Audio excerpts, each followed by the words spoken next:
Hari ini nggak usah cerita dari penampilan. Mau sorbannya lapis 7, jenggotnya itu ada panjangnya 1/2 meter. Kalau dia bukan takwa yang dimaksud Allah itu, ya tetap ragu terhadap kitabullah itu, terhadap Quran itu. Belum kaji Quran itu. Kalau dia mengkaji Quran pasti nggak muncul keraguan itu. Karena Quran itu juga menjawab keraguan manusia dari tempo dulu sampai sekarang. Iya. Bahkan tantangan Allah itu kalau bisa buat aja lah, kalau ente ragu, ngeyel juga. Ya udahlah, ke hadapan saya aja langsung, mari. Artinya gini, yuk kita bicarakan tentang Quran dan kitab yang Anda bawa. Kalau bisa dia lebih baik daripada kitabullah ini, daripada Quran ini, maka saya akan ikutin itu. Itu statement terakhir buat orang-orang yang ragu terhadap Quran. Selebihnya udah.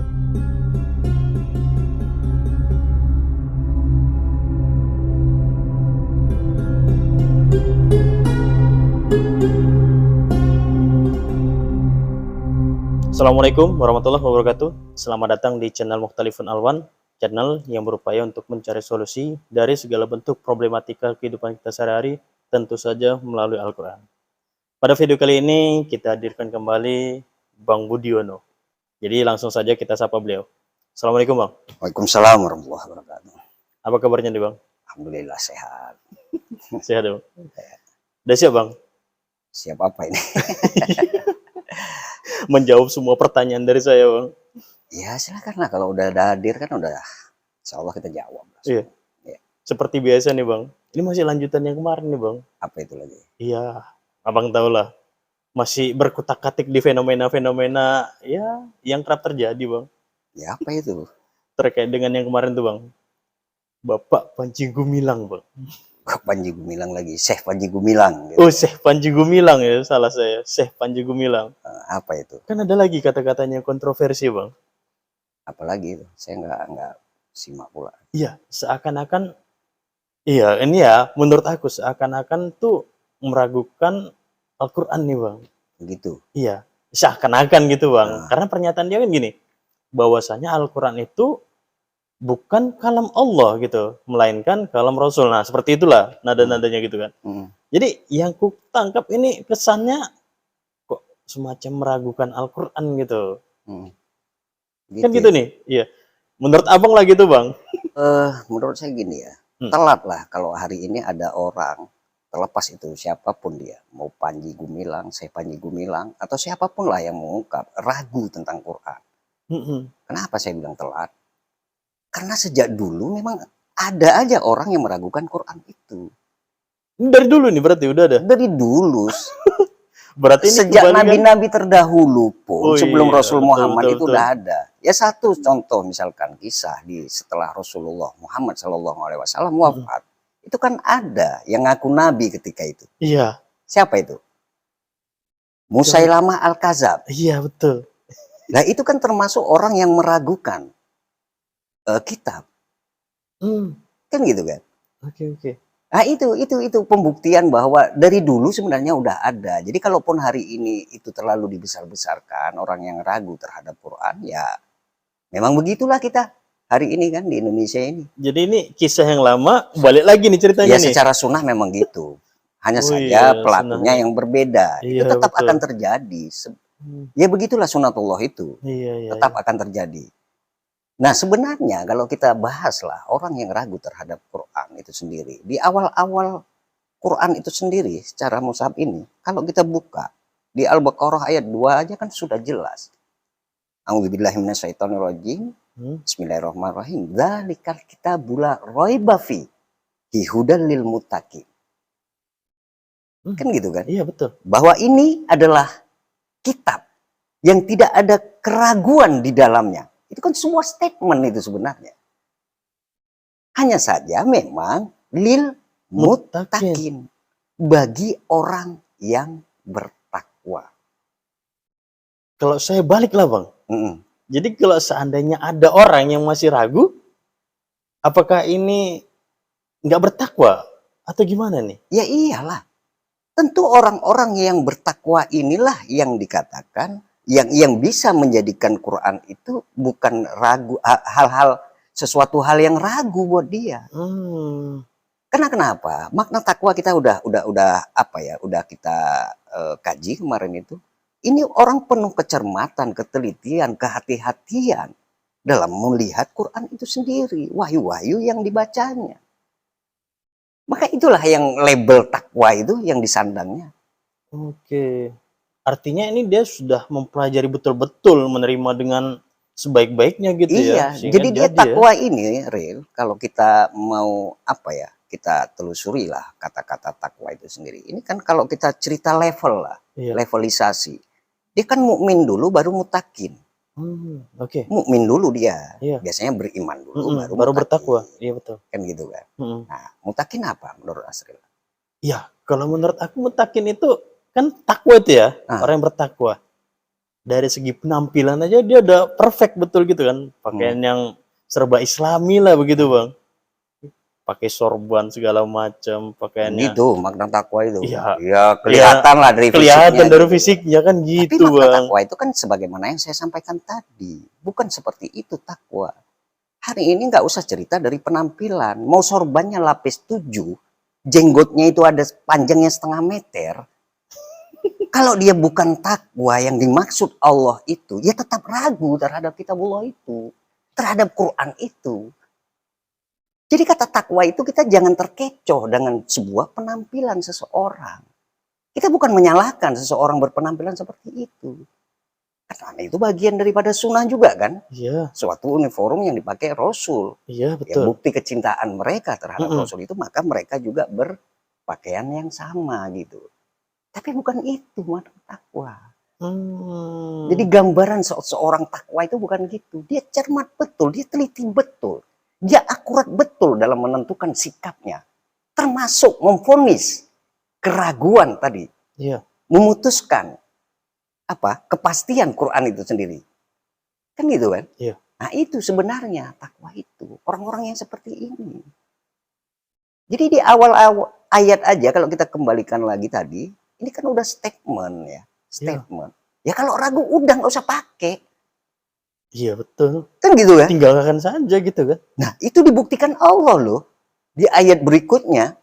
Di Al-Baqarah juga di ayat 23. Coba buka dulu ayatnya. Saya nggak hafal sih ayatnya itu. Oke. Tapi tantangan itu udah Allah buat. Itu membuktikan bahwa dulunya juga pernah terjadi hal-hal serupa gitu. Al-Baqarah. Ayat 23. Coba baca. Ayat 23 oke. A'udzubillahi minasyaitonirrajim. Bismillahirrahmanirrahim. Wa in kuntum fi raibim mimma nazalna ala abdina. Dan jika kamu meragukan yang kami nujulkan kepada abdi kami, kepada Rasul. Ya. Apa yang dinujulkan pastinya? Apa yang dinujulkan dulu? Iya, Al-Quran.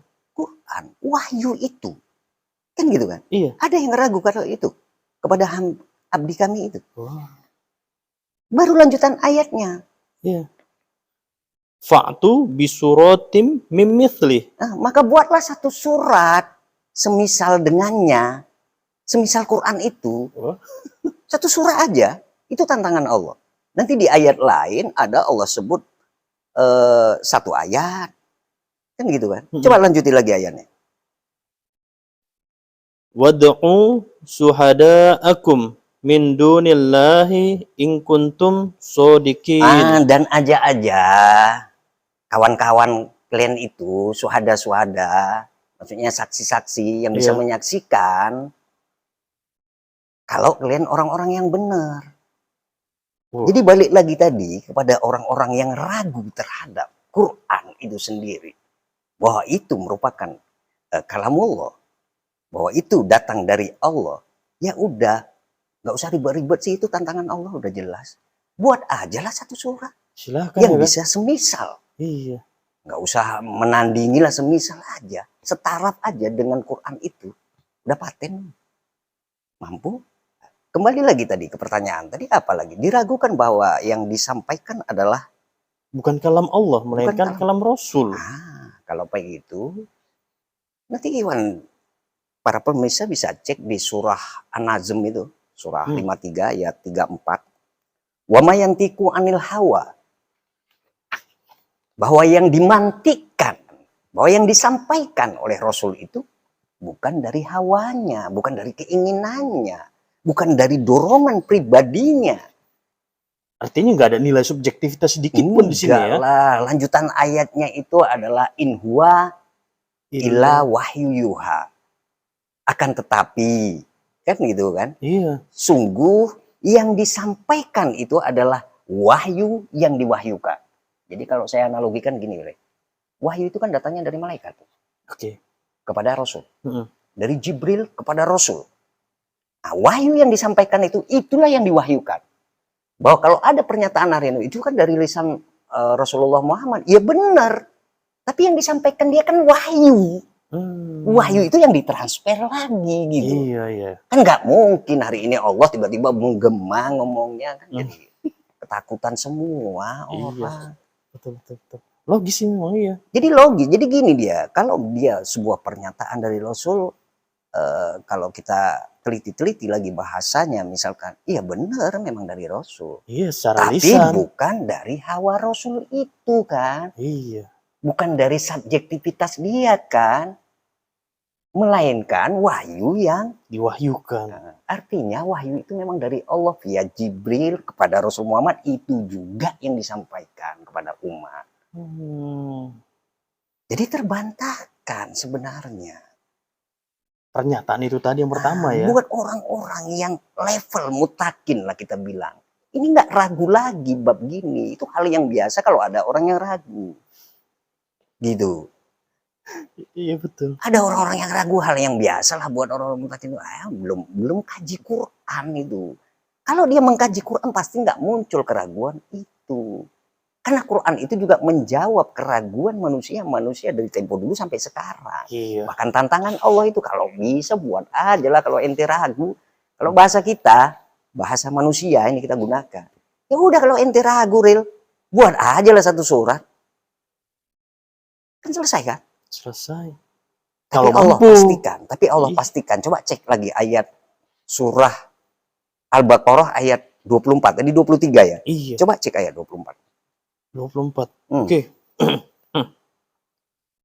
Fa illam taf'alu wa lan taf'alu. Stop dulu. Jika kalian tak mampu. Nah, kan dipastikan Allah nih. Iya. Dan pasti menggunakan kata lan di situ. Walan kan gitu kan? Iya. Dan pasti tak akan pernah mampu kalian. Nah, itu pernyataan Allah itu. Lanjut ayatnya. Fattakun nar allati waquduhan nas wal hijarah. Maka takwalah. Makna takwa hati-hatilah. Ya. Maka hati-hatilah terhadap nar. Yang kayu bakarnya dari nas dan batu. Hajar.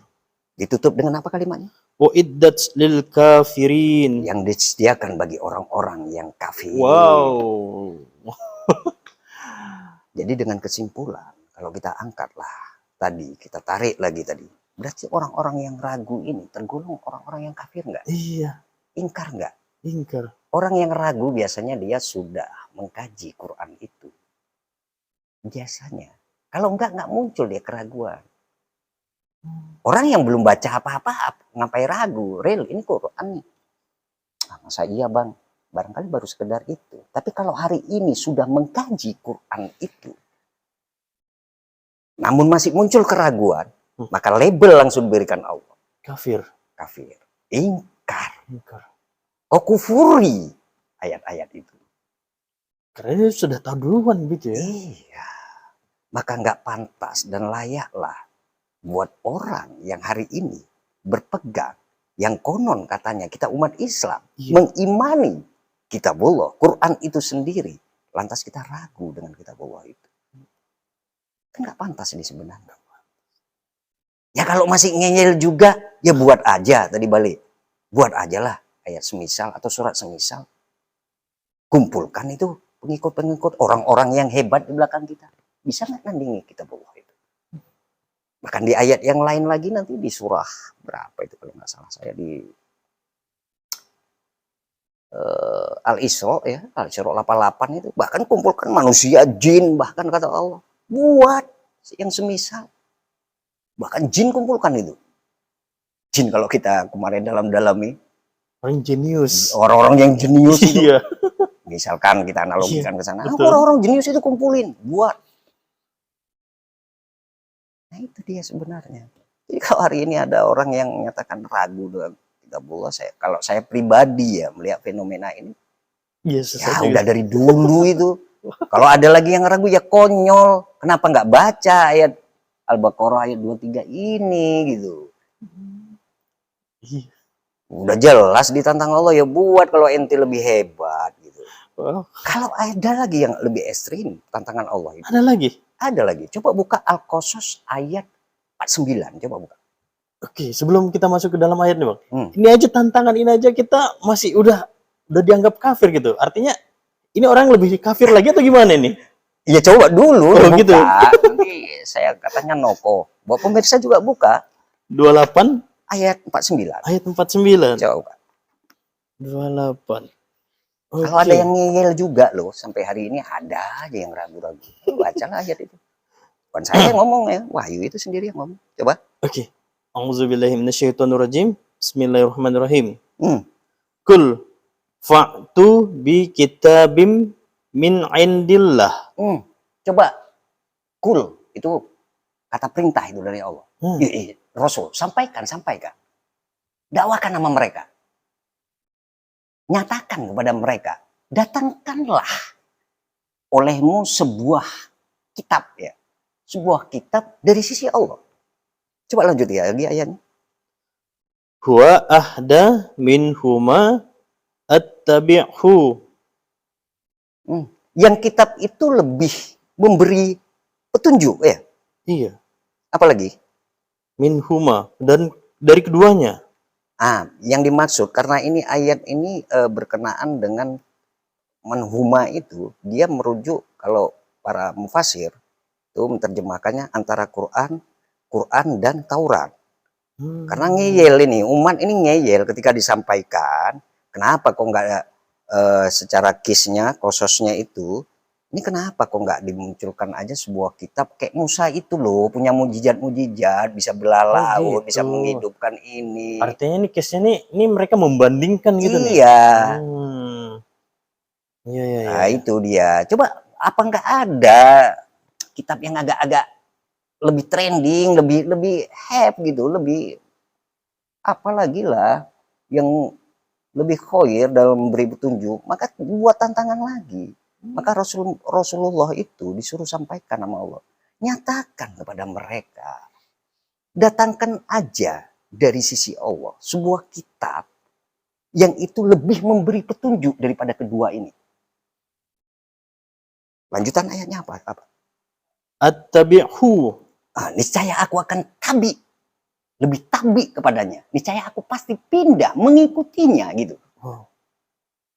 Itu pernyataan Rasul tuh. Apa kalimat terakhir? In kuntum shodiqin. Jika kalian orang-orang yang shodiq, benar. Kita tarik ke kis kita hari ini. Makanya kalau dialog-dialog di luar ya, kalau nengok video, wah ragu terhadap Quran, udah sampaikan aja ini. Ente bilang ragu, oke nggak ada masalah. Namanya ragu orang kan nggak ada masalah buat kita ya. Hak dia juga gitu ya.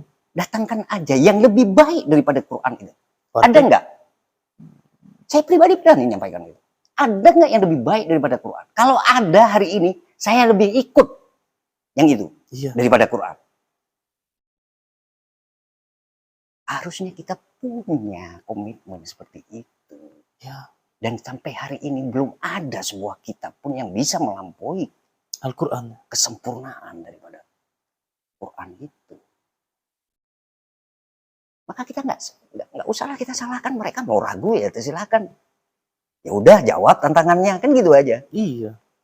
Yang dikatakan Rasul Muhammad itu pernyataan Rasul Muhammad itu kan cuma kalam-kalam Rasul Muhammad misalkan. Ya udah baca di 53 ayat 3 dan 4 tadi. Bahwa yang disampaikan dia bukan pribadinya, bukan dari hawa, tapi wahyu yang diwahyu. Dari kesemua itu memang seharusnya kita bisa melogiskan sih sendiri kan gitu ya. Iya. Secara ilmiah lah gitu kan. harus bisa kita terima memang kan gitu. Memang ini ilmiah dia, logis. Iya, lah Quran itu sebenarnya di mana kelogisan dia? Quran itu kan bicara logis, logika, bicara alamiah, bicara ilmiah, bahkan yang dulu, yang sedang terjadi, bahkan yang akan datang belum terjadi. Hanya saja barangkali keraguan itu muncul sesuatu hal yang dibicarakan Quran, kita belum sampai pada era itu. Iya betul. Bisa jadi kan itu kan? Iya. Kalau masih situ, masih oke-oke. Menurut saya masih oke-oke. Karena kita belum menemukan case-nya di saat itu gitu ya. Makanya kalau ragu tadi, lil mutaki. Kembali lagi ke situ ya. Iya. Kembali ke takwa. Waduh. Jadi takwalah, cermatlah, telitilah, hati-hatilah dalam mengucapkan, mengungkapkan, apalagi di media sosial. Kan gitu kan? Yang ini disamber oleh banyak kalangan. Itu. Iya. Jadi siapapun itu, kalau saya tadi case contoh misalkan Syekh Panji Gumilang, apakah benar apa tidak, itu apakah, karena sekarang kan banyak kali di media sosial itu video-video yang dipotong-potong yang belum tentu pernyataan dia kadang-kadang dipotong, akhirnya seakan-akan salah gitu kan. Bukan kita bela Panji Gumilang. Kalau saya sih siapapun terserah gitu. Siapapun orangnya yang hari ini meragukan kitabullah, berarti cek lagi ketakwaannya. Ngeyel juga, yuk buat aja tuh ya, orang-orang yang jenius di belakang Anda kan gitu kan. Ngeyel juga, ya udahlah, ke hadapan saya aja langsung, mari.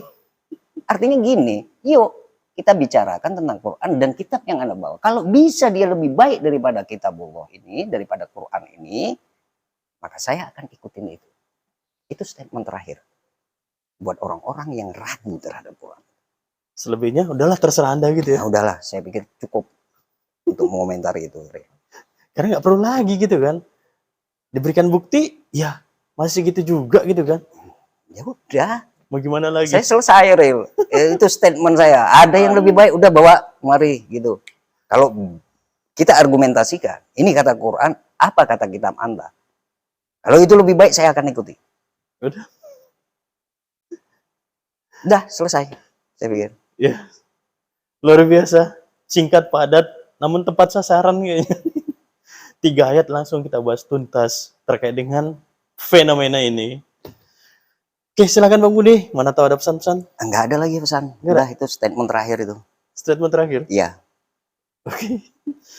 Oke, pemirsa.